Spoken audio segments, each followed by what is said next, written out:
Welcome back to the Life with the Browns. The last time Cody and Robyn dared to show public affection around the family, the fallout was so severe it still makes Cody visibly tense when he talks about it. He's admitted that they were suddenly moved off to the side, pushed into a corner for their safety, as he put it. Not out of courtesy, not out of logistics, but because the tension in that room had crossed a line where even the Browns knew something ugly was about to explode. According to Cody, there were so many family members present that he and Robyn were forced into this awkward, clipped routine of quick hellos followed by immediate separation. "Hi, I love you. Now let's get away from each other," was how he described it. And ever since, he's dropped vague hints about a single family event so volatile that he still refuses to name it outright. One moment of affection, one gathering, and suddenly, Cody Brown and his last remaining wife were escorted out like uninvited guests. For months, fans have tried to connect the dots. Cameras were rolling, but the details never made it to air. The easy assumption was that the drama revolved around Garrison's memorials because grief has a way of amplifying every unresolved conflict. But behind the scenes, a different story has been quietly circulating, one that points not to a funeral, but to a wedding. And not just any wedding. Logan Brown's. The breadcrumbs are everywhere if you know where to look. Rewatch portions of season 19 and you'll notice careful wording, awkward omissions, and one episode that tiptoes around what TLC only ever referred to as a family wedding. Logan's name is never spoken, but the timeline lines up perfectly.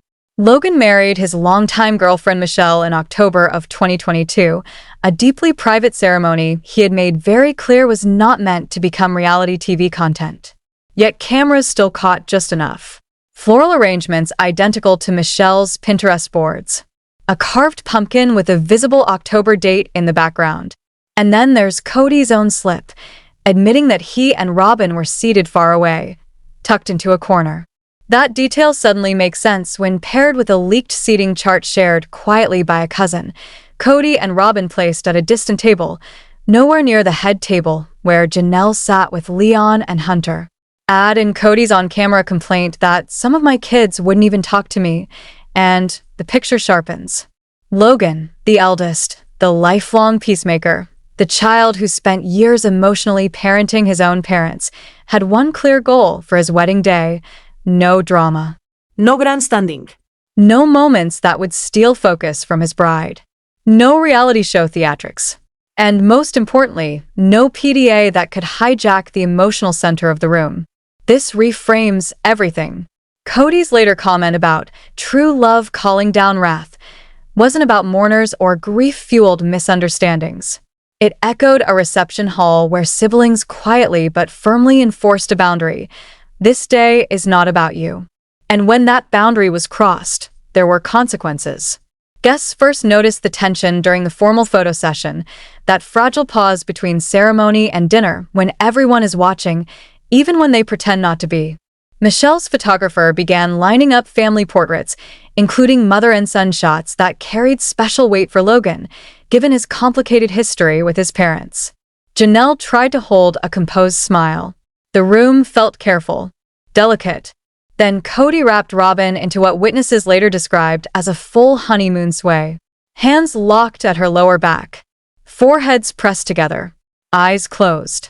Not a quick affectionate gesture, but an intimate, lingering moment that looked like it belonged on a private beach, not in the middle of Logan's wedding photos. At first, there were raised eyebrows. Polite ones. But this wasn't harmless. This was Logan's spotlight, not theirs. And the discomfort spread fast. Maddie tapped Garrison's arm. Aspen sent a quick text to Michael T. "Are you seeing this?" The siblings didn't need to argue. They didn't need to shout. Years of shared history made the message clear, without words. By the time the last slice of spice cake was served, Cody and Robyn were already outside, standing under string lights in the parking lot, blinking at their reflections in passing car windows. A family gathering had quietly transformed into a polite but unmistakable expulsion. And that's why Cody still won't name the event. Because saying Logan's wedding out loud would mean admitting that his own children, led by the son who protected everyone for years, finally chose peace over placating their father. It would mean acknowledging that the plural empire didn't collapse because of outsiders or betrayal, but because the family itself drew a line and refused to let Cody cross it again. The photographer cleared her throat. Once. Then again. Cody either didn't catch the signal or chose not to. Instead, he lifted Robyn's hand to his lips at the exact moment Logan began escorting Michelle toward a backdrop of glowing fall foliage. The kiss wasn't scandalous, but it lingered just long enough to pull focus. Younger cousins giggled nervously. Grandma Bonnie adjusted her shawl without looking up. The shift in energy was subtle, but unmistakable. Gabe was the first to move. His patience, already worn thin by years of his father's theatrics, finally snapped. He leaned in and murmured, "Time and place, Dad." Cody waved him off with a smile still plastered on his face, eyes never leaving Robyn. That's when Janelle stepped in. Her voice was low, controlled, unmistakably maternal, the kind of tone that doesn't need volume to carry authority. Focus is for Logan now. Cody released Robyn's hand, but not without an audible huff, muttering under his breath about hostility and disrespect. The tension rippled outward, moving through the bridal party like a cold draft. Even the violinist hesitated mid-note. And then came dinner. If the ceremony had been awkward, the reception crossed into unbearable. During the toasts, Cody and Robyn leaned into each other, her hand resting on his thigh, his arm draped across the back of her chair, blocking the maid of honor's speech from half the table. When Logan stood to thank the guests, the room instinctively turned toward the newlyweds, only for Cody to brush Robyn's hair from her face in an intimate gesture so misplaced it drew a collective sigh. Not romantic. Exhausted. Someone later said Cody stopped by a few tables to say hello, but even that felt off. Brief. Awkward. Disconnected. He said hi to me a couple times, one guest recalled. It was just weird. Within minutes, Maddie quietly approached the venue coordinator. No scene. No confrontation. Staff gently guided Cody and Robyn to a side terrace, where Garrison delivered the message on behalf of the siblings. Calm. Firm. Final. Enjoy the evening, but please do so away from the main hall. No shouting. No cameras. Just a united sibling decision that Logan and Michelle's wedding would not share its spotlight with parental PDA. Cody, visibly affronted, chose pride over discretion. He looped his arm through Robyn's and exited through a side gate, leaving behind a reception that practically exhaled in relief. Venue staff later described the removal as orderly but unmistakable. Once the request was relayed, the banquet manager framed it as a courtesy walk of the grounds. They passed the herb garden, followed a flagstone path, and, almost ceremonially, were guided out through a wrought iron side gate that latched softly behind them. Inside, the band launched into an upbeat swing number. Outside, Cody's strained laughter carried across the gravel as he complained that he'd never felt so unwelcome in my own family. Robyn tried to soothe him, but her eyes kept drifting back toward the glowing windows, where Logan and Michelle had just begun their first dance. This, perhaps, explains why production went out of its way to never name Logan and Michelle on screen. It was always referred to only as the family wedding. Inside, joy unfolded under string lights. Outside, in the moonlit parking lot, a silent reckoning played out. A valet, doing his best impression of Switzerland, retrieved the black SUV. Cody paced. Robyn dabbed at mascara smudged more by embarrassment than tears. One attendant overheard Cody debating a return. They can't celebrate without the patriarch. Robyn reminded him quietly that Logan hadn't asked for a patriarch that night. He'd asked for peace. They drove off before dessert. Tail lights disappeared down the tree-lined drive as sparklers cracked inside at last. Back in the reception hall, the air felt lighter, the way a room settles after a thunderclap moves on. Janelle thanked the coordinator. Christine slipped the DJ an extra request for Michelle's favorite 80s ballad. Mary, ever the diplomat, raised a quiet toast at the cousins' table to choosing joy over drama. No speeches mentioned the absence, but everyone felt the shift. It wasn't revenge.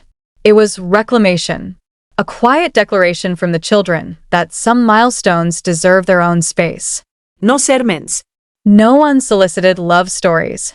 No emotional baggage carried in from the past. Just a bride and groom dancing freely beneath autumn lights, unencumbered, finally, by the weight of a family legacy that had too often overshadowed their joy. And later, when Robyn spoke vaguely about attending a wedding filled with animosity, when Cody hinted darkly at a family gathering gone wrong, the clues were already there. They weren't kicked out for loving each other. They were asked to leave because, for once, the family chose the couple who mattered most. "There's a couple of my kids who wouldn't even engage with me at the wedding," Cody later complained. "Some of them wouldn't even talk to me." That single sentence, delivered with wounded disbelief, tells us more than TLC ever intended.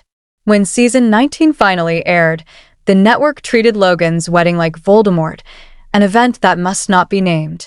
Editors blurred signs, cropped invitations into oblivion, and referred to the day only as the family wedding. The euphemism was so aggressively vague it practically screamed contractual gag order. And yet, for anyone willing to pause, rewind, and squint, the footage TLC left behind became a treasure map. Clue number 1 came straight from Cody himself.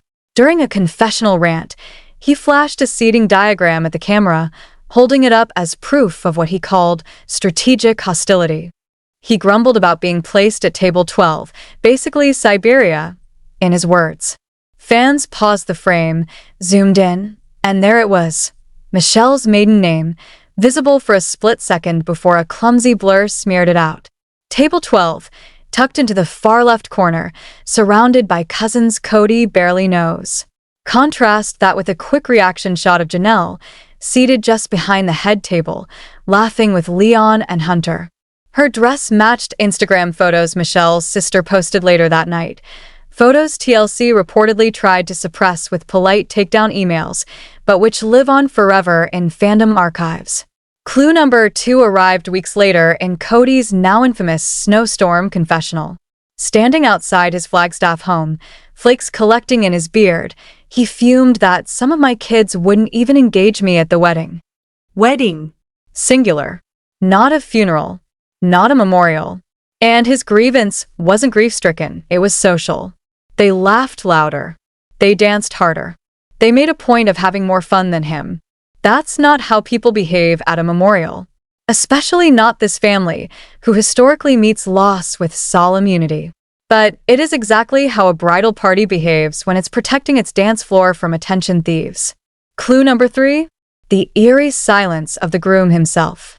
Viewers noticed something odd immediately. Logan never wore a microphone. Later, a TLC audio technician tweeted, then quickly deleted, that Logan declined to be wired, forcing producers to rely on room mics and mute large portions of the speeches. Longtime fans know Logan's voice, steady, calm, grounding. Its absence rang louder than any toast. If Logan refused a lav pack, it wasn't an accident. It was a boundary. The blurred signage. The missing audio. Cody's frozen rant. All stitches in the same patchwork. TLC tried to cut the heart out of the story, but the seams are still visible. For veteran viewers accustomed to reading between commercial breaks, the edit didn't feel like discretion. It felt like a frantic cleanup after Dad was removed from the dance floor. And that tracks, because Logan Brown has always been the family's quiet ballast. The kid who fetched tissues during sisterly meltdowns, who slipped his father's forgotten wallet back into a coat pocket, who learned early that peacekeeping wasn't a personality trait, it was survival. As the firstborn of 18, Logan grew up managing emotions that weren't his to manage. But that kind of diplomacy leaves receipts. People close to Logan say he'd been carrying them long before he ever slipped an engagement ring onto Michelle's finger. So when wedding planning began, he made one non-negotiable vow before a florist was even hired. This day would not become a plural marriage sideshow. No scripted scenes. No confessionals. And absolutely no parental grandstanding. Michelle, a nurse with a finely tuned radar for stress vitals, backed him completely. Together, they drafted what friends jokingly called the no polygamy drama accord. The rules were simple. Guests welcome, cameras minimal, respect mandatory. Anyone hijacking the spotlight by speech, sulk, or overzealous affection would be gently redirected. And if redirection failed, the couple reserved the right to protect their peace by asking the offender to step aside. Logan communicated these expectations clearly, delivering them in separate phone calls to each parent months in advance. A courtesy and a boundary rolled into one. On that October day, Logan didn't raise his voice. He didn't confront anyone publicly. He simply kept his promise to his wife and to himself that their wedding would belong to them. And when the line was crossed, the family followed his lead. Janelle immediately promised to behave. No hesitation. No qualifiers. Christine asked just one thing, whether she could bring homemade fudge for the dessert table. Mary joked that she'd happily sit wherever the seating chart dropped her. Each response carried the same subtext: this isn't about us. Cody, according to several siblings, responded with a breezy, "Of course, son." But the tone mattered more than the words. There was that familiar edge beneath it, the one that suggested boundaries were optional and family gatherings were still, by default, his stage. Logan and Michelle didn't argue. They prepared. They briefed the venue coordinator. They looped in the bridal party. They even rehearsed a discreet hand signal, 2 fingers tapping the watch, just in case the celebration drifted toward classic Brown family theatrics. Quiet. Efficient. Preventative. Later, Cody would complain, "It felt like some people were trying to look like they were having more fun than me." Some guests did notice Logan scanning the room more than most grooms do, even while twirling Michelle across the floor. But anyone who's spent a lifetime managing other people's emotions knows the difference between anxiety and vigilance. Anxiety says it's inevitable. Vigilance says not today. On October 15th, vigilance won. When the hand signal finally came, courtesy of Maddie's subtle flick of the wrist, Logan's plan activated with the same calm efficiency he'd once used to line up 18 lunchboxes before school. He hadn't barred his father from attending. He'd simply drawn a boundary around one afternoon and declared it sacred. Weeks earlier, a private group chat had come to life. Maddie named it Logan's Lifeguards and added every adult sibling. She pinned one rule to the top: protect the bride and groom. No exceptions. Screenshots later shared quietly with a trusted cousin show the chat buzzing with logistical precision, the same energy older relatives recognized from PDA bake sale planning. Garrison handled security, confirming 2 extra attendants would be posted near the terrace. Aspen volunteered diplomacy, drafting a polite redirect script just in case. "Dad, photos are running behind. Could you check with catering about the coffee service?" Even Leon chimed in, contributing a playlist of upbeat, feel-good tracks designed to drown out any potential doorstep drama. This wasn't a mutiny. It was choreography. Courtesy planned in advance, the way season hosts arrange seating to prevent political arguments at Thanksgiving. Protecting Logan's day meant anticipating every instinct their father had to drift toward center stage. When an aunt texted to ask whether Robyn's younger kids needed a game table, Maddie replied within seconds, "Yes, but separate from press backdrops." A smile emoji followed. Southern-style firmness wrapped in kindness. A skill every sister had perfected after years of plural house diplomacy. Wedding morning, the chat chimed before sunrise. Gabriel posted a photo of the dawn with one caption: "Game day." Hunter replied with a thumbs up and a reminder: "Eyes on the bride, not the drama." By midday, cousins stationed at the hotel lobby sent updates. Cody and Robyn had arrived, openly affectionate but calm. Still, Garrison adjusted the plan. He'd hover near the photo backdrop with a spare boutonniere as cover. If Cody wandered too close, Garrison would step in, pin the flower, praise the suit, and gently guide him back toward the assigned corner. No confrontation. Just redirection. Anyone over 50 recognizes that maneuver, the graceful art of escorting an unruly relative off the dance floor and into the coat room without bruising egos or starting a scene. And then it happened. The lingering kiss. Not scandalous. Not outrageous. Just long enough. Long enough to pull focus.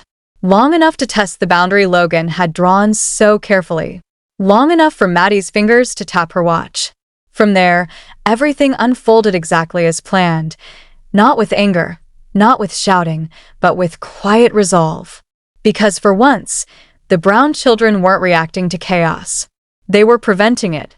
Robyn's giggle echoed under the vaulted beams, and that was all it took.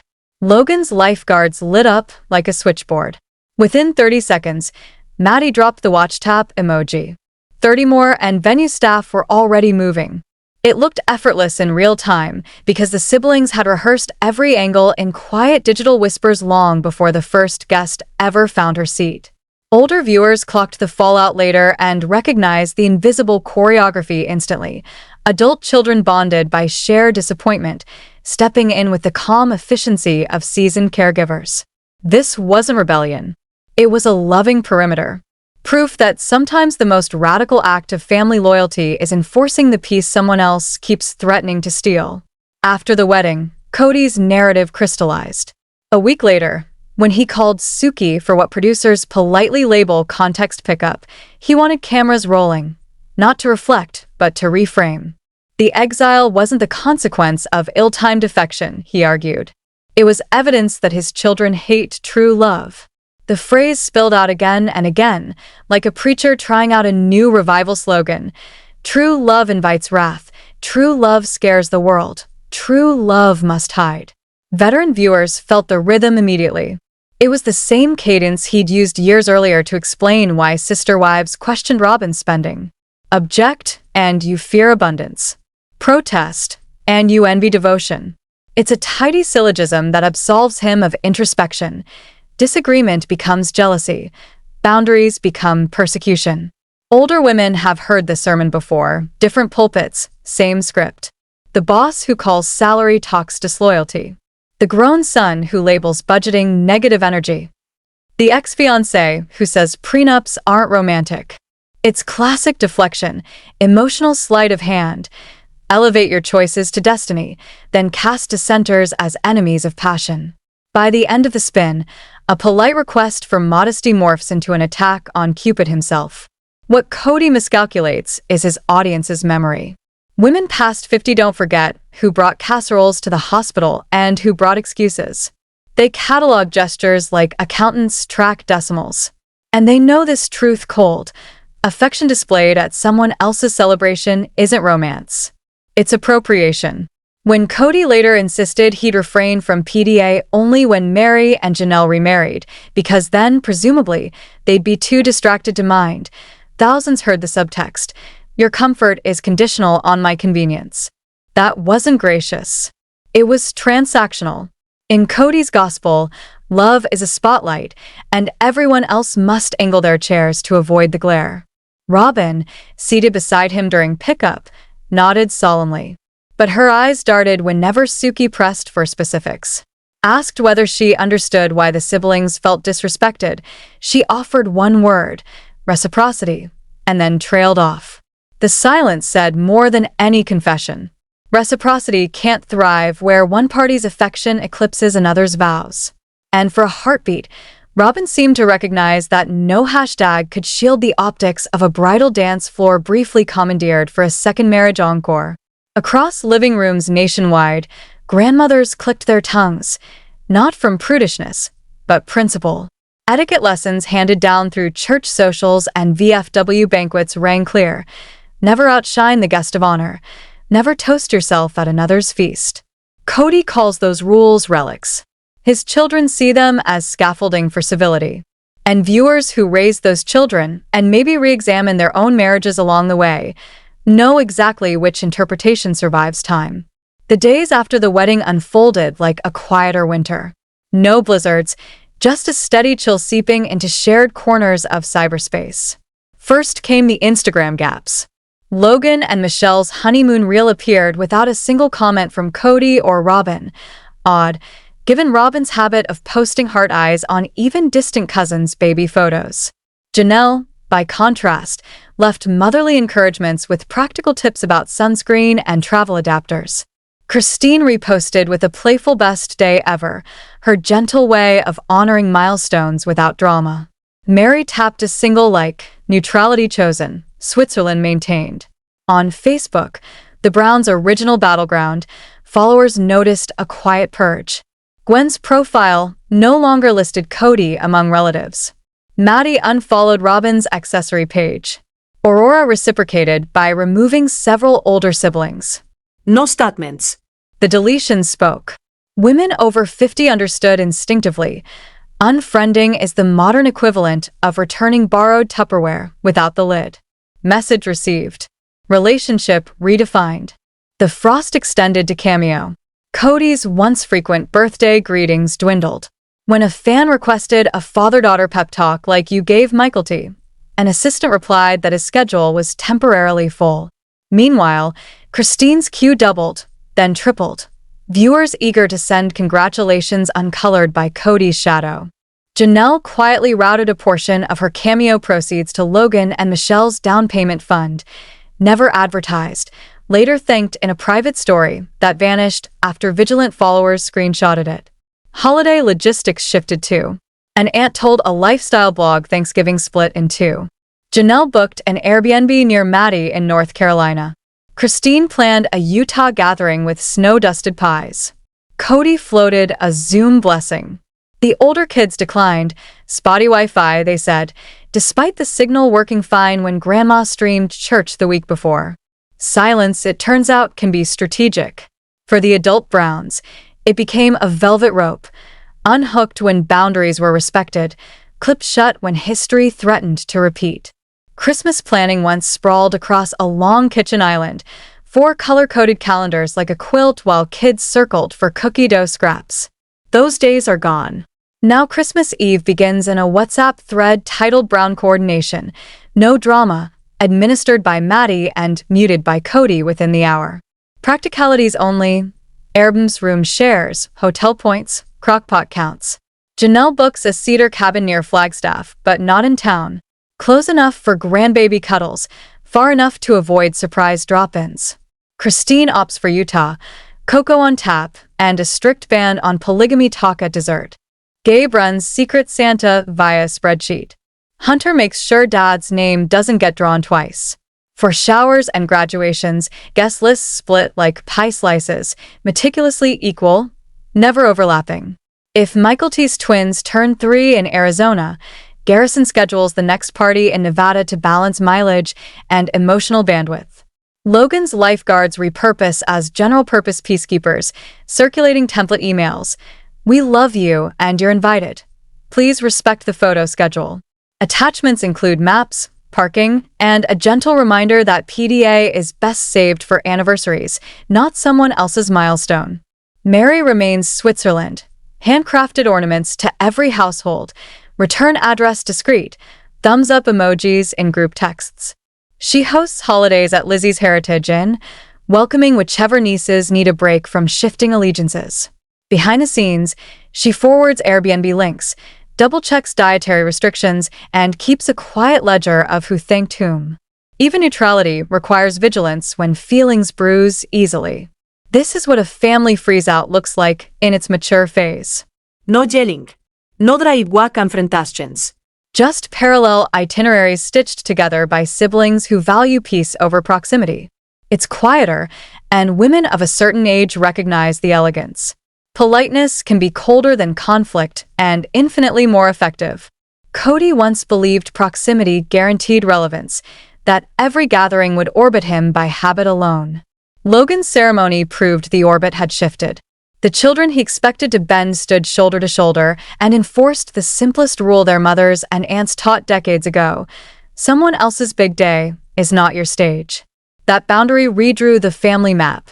Now Cody and Robyn linger at the periphery, muttering about wrath against true love while RSVPs pass them by and milestones proceed without interference. For many of us over 50, the Browns' evolution feels achingly familiar. We've learned peace sometimes means separate tables. Invitations can be conditional, without cruelty. Adult children curate their own traditions and their own definitions of respect. Logan's insistence on a drama-free wedding wasn't rebellious. It was responsible, the same responsibility we practiced while shepherding potlucks and reminding uncles to leave politics at the door. Cody calls boundaries rejection. Most mothers see grown kids finally absorbing the lesson: protect joy, honor hosts, keep private affection private. So, where does it go from here? Season 20 will tease reconciliations. But no producer can force a family back into one living room any more than we can shrink adults into booster seats.